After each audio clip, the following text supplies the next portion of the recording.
Hello दोस्तों, कैसे हैं आप सब। आई होप आप सब अच्छे होंगे, आपकी पढ़ाई अच्छी चल रही होगी। इसी के साथ हम आज एक छोटा सा इंपॉर्टेंट टॉपिक लेके आए हैं जिसका नाम है स्प्लिट जीन। ठीक है, आइए पढ़ते हैं कि स्प्लिट जीन होता क्या है। अगर स्प्लिट जीन को सिंपल भाषा में आपको बताऊं तो क्या है, एक डीएनए लिया हमने, डीएनए सीक्वेंस ली। ठीक है, इसमें क्या किया सर हमने, स्प्लिट जीन का मतलब है जब ये दो फंक्शनल पार्ट आपको दिख रहे हैं, one functional part and second functional part, दो फंक्शनल पार्ट के बीच में अगर एक नॉन फंक्शनल पार्ट आ जाता है, जिसके कारण क्या होता है, फंक्शनल पार्ट अलग हो जाते हैं, सेपरेट हो जाते हैं, स्प्लिट हो जाते हैं। उसी प्रोसेस के हम क्या बोलते हैं, उसी प्रोसेस को हम बोलते हैं स्प्लिट जीन कंसेप्ट। तो यहाँ पे जो हमारा डीएनए है, इससे हमने क्या बनाया, आरएनए बना। इस प्रोसेस को हमने बोला ट्रांसक्रिप्शन। ठीक है, और जो नॉन फंक्शनल पार्ट है उससे तो हमारे बनते हैं इंट्रॉन्स। इंट्रॉन्स में क्या है, कोई इंफॉर्मेशन कैरी नहीं होती। और जो फंक्शनल पार्ट है उससे हमारे बने एक्सोन। एक्सोन ही हमारा यूजफुल पार्ट है जो इन्फॉर्मेशन कैरी कर रहा है। और इस तरह के आरएनए को हम क्या बोलते हैं सर, इस तरह के आरएनए को हम एचएनआरएनए बोलते हैं। अगर आप स्प्लिट जीन कंसेप्ट की बात करते हैं, स्प्लिट जीन कंसेप्ट किस में देखने को मिलता है, ओनली इन यूकैरियोट्स में देखने को मिलता है। फिर हमने बात की सर एचएनआरएनए, यानी थोड़ा बहुत बताइए इसके बारे में। अगर एचएनआरएनए की आप बात करते हैं तो ये क्या होता है, हेट्रोजीनस न्यूक्लियर आरएनए होता है। और एचएनआरएनए क्या होता है सर, अनस्टेबल होता है। अनस्टेबल क्यों होता है, क्योंकि जो इसका 5 डैश और 3 डैश एंड है, यहाँ पे अगर एक्सोन्यूक्लियस आ गया तो क्या करेगा, इनको कट मार देगा, यहाँ पे कट कर देगा 5 डैश को भी और 3 डैश को भी, बहुत आसानी से। और दूसरी बात क्या है इसके अनस्टेबल होने का, सर ये इंट्रॉन्स कैरी करता है। तो यानी हमारे पास दो प्रॉब्लम है। अब हमें इन दो प्रॉब्लम का सॉल्यूशन निकालना है। यानी पहली बात तो अनस्टेबल से इसको स्टेबल बनाना है, और दूसरी बात क्या है, एचएनआरएनए से हमें इंट्रॉन्स को भगाना है, रिमूव करना है इंट्रॉन्स को। ठीक है, हमने ये वाली सीक्वेंस यहाँ पे उठा के रख दी। फिर हमने इसमें एक प्रोसेस कराया जिसका नाम है स्टेबलाइजेशन, यानी इसको स्टेबल बना रहे हैं, यानी उसकी एक्टिविटी से बता रहे हैं, एक्सोन्यूक्लियस की एक्टिविटी से बचा रहे हैं ताकि वो कट ना लगा पाए। तो उसके लिए हम क्या करते हैं सर, 5 डैश एंड जो है, यहाँ पे हम एक न्यूक्लियोटाइड ऐड करते हैं जिसका नाम है 7 मिथाइल ग्वानासाइन ट्राइफॉस्फेट। ठीक है, और इसी प्रोसेस को हम यहाँ पे जो ये जोड़ रहे हैं, इसी प्रोसेस को हम बोलते हैं कैपिंग। और कौन सा एंजाइम इस प्रोसेस को कराता है सर, इस प्रोसेस को कराता है ग्वानाइल ट्रांसफरेज, एक एंजाइम का नाम है। ठीक है, और जो 3 डैश एंड है, यहाँ पे क्या करा रहे हैं सर, यहाँ पे एडिनिन का एडिशन करा रहे हैं, 200 से 300 मोलिक्यूल ऐड कर देंगे। और इसी प्रोसेस को हम पोली ए टेल बोलेंगे और टेलिंग प्रोसेस बोलेंगे। और जो एंजाइम यहाँ पे एडेनिन को ऐड कर रहा है उसका नाम है पोली एट पोलीमरेज एंजाइम। ठीक है, तो इस प्रोसेस से क्या होगा सर, इस प्रोसेस से ये होगा, एक्सोन्यूक्लियस यहाँ पे कट नहीं लगा पाएगा, कट नहीं लगा पाएगा क्योंकि उसको पहचान ही नहीं पाएगा। जब इसको 5 डेज को पहचान नहीं पाएगा, क्योंकि यहाँ पे एडिशन हो गया किसका, 7 मिथाइल गोनासाइन ट्राइफॉस्फेट का। ठीक है, और 3 डेज पे एडिशन हो गया किसका, एडेनिन का। और जो एडिशन है हमारा एडेनिन का, वो टेम्पलेट इंडिपेंडेंट मैनर में, यानी डीएनए से उसका कोई मतलब नहीं है, कोई रोल नहीं है डीएनए का इसमें। फिर हम क्या करते हैं सर, ये चलो स्टेबल बना दिया, तो हमें अब क्या है, इंट्रॉन्स को रिमूव करना है। इंट्रॉन्स को रिमूव करने के लिए एक प्रोसेस होता है सर जिसका नाम है स्प्लाइसिंग, यानी रिमूवल ऑफ इंट्रॉन्स। यानी हमें क्या कराना है सर, रिमूवल कराना है, किस चीज़ का, इंट्रॉन्स का रिमूवल हमें यहाँ से कराना है। ठीक है, चलिए हमने मान लिया आपकी बात। तो सर कैसे कराएंगे ये बताइए आप हमें। ठीक है सर, बिल्कुल बताते हैं।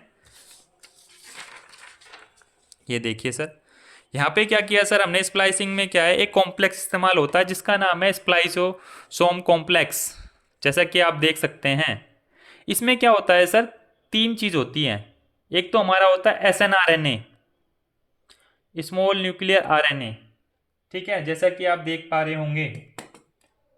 ठीक है, और अगर आप बात करते हैं, जो हमारी इसमें दूसरी चीज़ देखने को मिल रही है, S N R N P.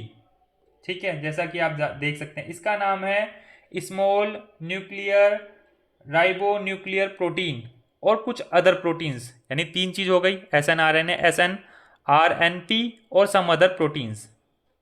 तो इससे क्या होता है सर, इससे सर ये होगा कि ये कॉम्प्लेक्स कहाँ पे बाइंड होगा, कॉम्प्लेक्स जाके यहाँ पे बाइंड हो जाएगा।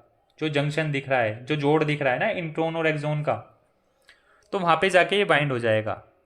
जब ये वहाँ पे जाके बाइंड होता है तो सर इसका काम क्या है, ये क्या है, कट मारेगा इंट्रॉन्स के दोनों तरफ, इंट्रॉन्स के यहाँ पे भी और यहाँ पे भी, और इंट्रॉन्स को ले जाएगा और एक्सॉन्स का एडिशन कराएगा। एक्सॉन को एक साथ कौन जोड़ता है, ठीक है, एक्सॉन को जोड़ने का काम करता है लाइगेज। और यहाँ पे किस चीज़ का हम ज्वाइनिंग करा रहे हैं, आरएनए के केस में करा रहे हैं। तो हम बात करेंगे, अगर हम बात करते हैं तो कौन से एंजाइम की हम बात करने वाले हैं, आरएनए लाइगेज की बात करने वाले हैं, जो फाइनल आरएनए बनाता है, ठीक है, जो फाइनल एमआरएनए हमारा बना। और इसमें किस तरह के एंजाइम का रोल देखने को मिला, आरएनए लाइगेज का, जो कि दोनों को जोड़ देता है इंट्रोन्स के रिमूवल के बाद। 5' को 3' से जोड़ दिया, ठीक है, ये हमने यहां तक पढ़ा। तो आप ये देख सकते हैं कि अगर हम सिंपल भाषा में आपसे बोलें कि केपिंग एंड टेलिंग कहाँ पे होती है, केपिंग एंड टेलिंग प्रोसेस जो हमें देखने को मिलता है वो आरएनए के केस में देखने को मिलता है, not in case of DNA. Question आ सकता है कि केपिंग एंड टेलिंग प्रोसेस कहाँ पे देखने को मिलेगा, डीएनए में, आरएनए में, आरएनए में, ठीक है। और फिर दूसरा क्वेश्चन पूछ सकते हैं, स्प्लाइसिंग में कौन सा आरएनए हेल्प करता है, स्प्लाइसिंग में कौन सा आरएनए हेल्प करता है, एसएनआरएनए आपकी हेल्प करता है स्प्लाइसिंग के प्रोसेस में, जैसा कि आप देख पा रहे होंगे, ठीक है। ये हमने यहाँ तक पढ़ा। फिर क्या है सर, कुछ स्पेशल पॉइंट हैं इसके बारे में। स्प्लाइसिंग कहाँ पे होती है, स्प्लाइसिंग होती है सर न्यूक्लियस में। किसके न्यूक्लियस में, यूकैरियोटिक सेल्स के न्यूक्लियस में। जैसा कि आप देख पा रहे हैं हमारा न्यूक्लियस है, ठीक है, न्यूक्लियस ये दिख रहा, न्यूक्लियस अंदर वाला पोर्शन, यहाँ पे क्या है, इससे क्या बना हमारा, ट्रांसक्रिप्शन से क्या बना हमारा, एचएनआरएनए बना। एचएनआरएनए बना तो हमें क्या करना है सर, पहली बात तो इसको स्टेबल बनाना है, दूसरी बात इंट्रॉन्स को भगाना है। तो इस फिर हमने स्टेबलाइजेशन का प्रोसेस का इस्तेमाल किया, फिर हमने क्या कराया, स्प्लाइसिंग कराया। स्प्लाइसिंग से क्या हुआ, इंट्रॉन्स का रिमूवल हो गया, ठीक है। जब इंट्रॉन्स का रिमूवल हो गया, फिर लास्ट में हम देख पा रहे हैं न्यूक्लियस में तो ये प्रोसेस हो गया, फिर बाद में क्या हुआ, साइटोप्लाज्म में जाके एमआरएनए बना हमारा, प्रोटीन की फॉर्मेशन एक तरह से देखने को मिलेगी अमीनो एसिड से, ठीक है। ये कुछ इंपॉर्टेंट बात अगर हम लास्ट में करते हैं, स्प्लिट जीन का कंसेप्ट कहाँ पे देखने को मिलता है हमें, यूकैरियोट्स, ये तो आपको पता है। लेकिन कहीं कहीं पे एक्सेप्शन भी देखने को मिलता है।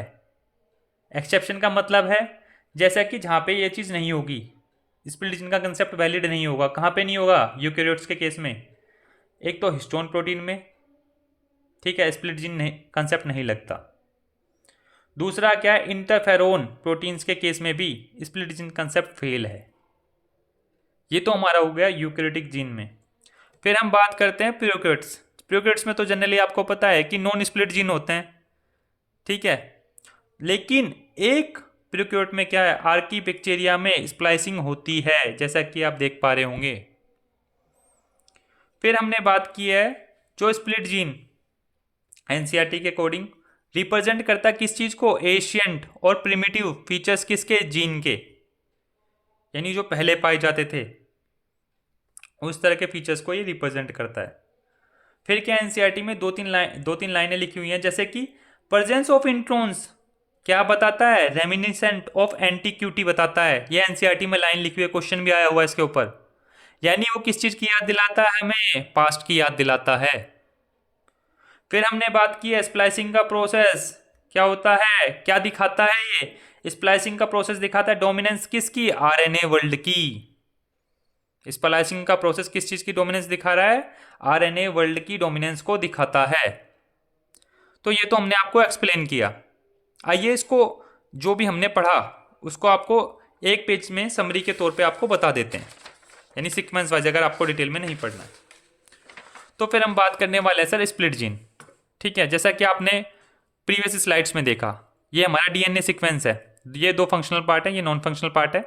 इसमें ट्रांसक्रिप्शन हुआ, इससे एचएनआरएनए बना। जो इन्फॉर्मेशन कैरी कर रहा है वो एक्सोन वाला पार्ट है, जो इन्फॉर्मेशन कैरी नहीं करता वो इंट्रॉन वाला पार्ट है। ये अनस्टेबल होता है, ये आपको पता है, इंट्रॉन्स कैरी करता है, तो इसे स्टेबल करने के लिए स्टेबलाइजेशन का प्रोसेस का इस्तेमाल किया, जिसमें क्या होते हैं, हम न्यूक्लियोटाइड को ऐड करते हैं 5' एंड पे और 3' एंड पे। 5' एंड पे किसको, 7 mg कैप को हमने 7 मिथाइल गोनासाइन ट्राइफॉस्फेट को ऐड किया, और 3' की अगर बात करते हैं तो एडेनिन को ऐड किया, जिसके हम टेलिंग प्रोसेस बोलते हैं, और 5' पे जो प्रोसेस हुआ उसको हम केपिंग बोलते हैं, ठीक है, तो इससे स्टेबल तो ये हो गया। फिर हमने क्या है, एक प्रोसेस इस्तेमाल किया जिसका नाम है स्प्लाइसिंग। स्प्लाइसिंग प्रोसेस से क्या होता है, रिमूवल ऑफ इंट्रॉन्स देखने को हमें मिलता है, यानी रिमूवल ऑफ इंट्रॉन्स होएगा। तो इसमें क्या है, कॉम्प्लेक्स इस्तेमाल होता है जिसका नाम है सर स्प्लाइसोसोम कॉम्प्लेक्स, जिसमें क्या है, 3 चीज होती हैं। SNRNA होता है, SNRNP होता है और सम अदर प्रोटीन्स होते हैं, ये 3 होते हैं इसमें। तो ये जो कॉम्प्लेक्स होता है ये जाके क्या है, जो जोड़ होता है ना एक्सोन और इंट्रॉन का दोनों तरफ, जिसको हम जंक्शन भी बोलते हैं, यहाँ पे जाके जुड़ जाता है ये कॉम्प्लेक्स। और फिर क्या करता है सर, इसको कट मारता है दोनों तरफ। इस जंक्शन से क्या होता है, इंट्रॉन्स का रिमूवल करा देगा। और फिर क्या है, 5' एंड और 3' एंड यानी एक्सोन एक्सोन आपस में आके जुड़ जाते हैं। इन्हें जोड़ने का काम कौन सा एंजाइम कराता है, वो कराता है सर लाइगेज। और ये RNA वाले उसमें हो रहा है, तो RNA लाइगेज ये काम कराता है। ठीक है, फिर हम बात करते हैं स्प्लिट जीन का कंसेप्ट कहाँ पे वैलिड है, यूकैरियोट्स के केस में वैलिड है। Exception of split gene in eukaryotes, histone protein और इंटरफेरोन प्रोटीन। ठीक है, यहाँ पे क्या है, स्प्लाइसिंग नहीं होती इन 2 केस में यूकैरियोट्स में। अगर हम बात करते हैं सर प्रोकैरियोट्स की, अगर बात करेंगे तो जनरली तो क्या होता है, नॉन स्प्लिट जीन होते हैं। लेकिन वहां पे भी क्या होता है सर, स्प्लिट जीन कंसेप्ट देखने को मिलता है, किसमें, आर्की बैक्टीरिया में, जहां पे क्या होता है, स्प्लाइसिंग प्रोसेस होता है। ठीक है, इसी के साथ हमारा सर ये छोटा सा टॉपिक स्प्लिट जीन वाला कंसेप्ट समाप्त होता है। एंड आई होप आपको ये वीडियो अच्छी लगे, आपके एग्जाम पॉइंट ऑफ व्यू से इंपॉर्टेंट रहे। ऐसी वीडियोस को देखने के लिए हमारे चैनल को लाइक कीजिए, सब्सक्राइब कीजिए। Thank you.